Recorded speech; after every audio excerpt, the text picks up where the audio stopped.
हमें एक opportunity provide करता है जिससे हम अपने भावों और विचारों को दूसरों के सामने एक क्रिएटिव एंड पावरफुल वे में प्रस्तुत कर सकें।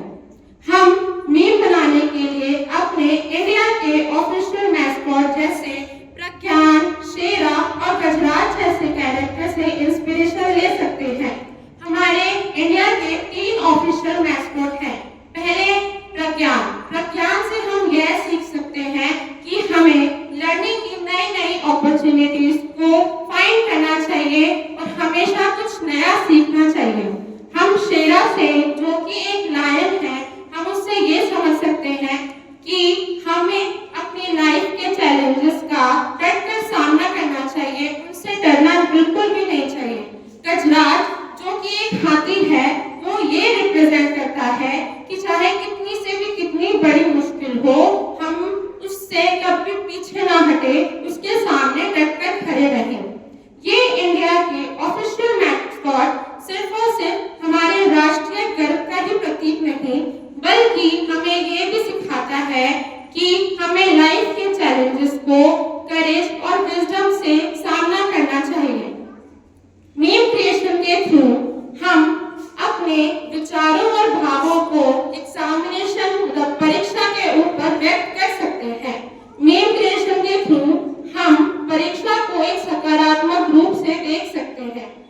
मीम क्रिएशन हमें ये सिखाता है कि परीक्षा सिर्फ और सिर्फ एक चैलेंज नहीं, बल्कि ये एक अवसर है जो हमारी लर्निंग और ग्रोथ के लिए बहुत ही इम्पोर्टेंट है। इससे मीम क्रिएशन से हमारे सिर्फ और सिर्फ क्रिएटिविटी ही नहीं बढ़ती, बल्कि हमारी कम्युनिकेशन स्किल्स भी डेवलप होती हैं। हम मीम क्रिएट करके अपने लाइफ के एक्सपीरियंस को उनमें इन्वॉल्व करके दूसरों को मोटिवेट कर सकते हैं। इसलिए मीम क्रिएशन हमारी सोसाइटी के लिए भी बहुत बड़ा रोल प्ले करता है।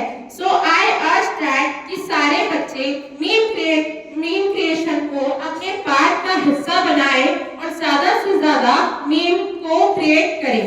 आजकल के मॉडर्न कल्चर में डिजिटल यूज बहुत ज्यादा जरूरी है, इसलिए आप मीम क्रिएट करें और परीक्षा को कभी भी एक नेगेटिव रूप से ना देखें, हमेशा उसे सकारात्मक रूप से देखें। आपको ये बात हमेशा याद रखनी चाहिए कि परीक्षा एक मुसीबत या एक चैलेंज नहीं है,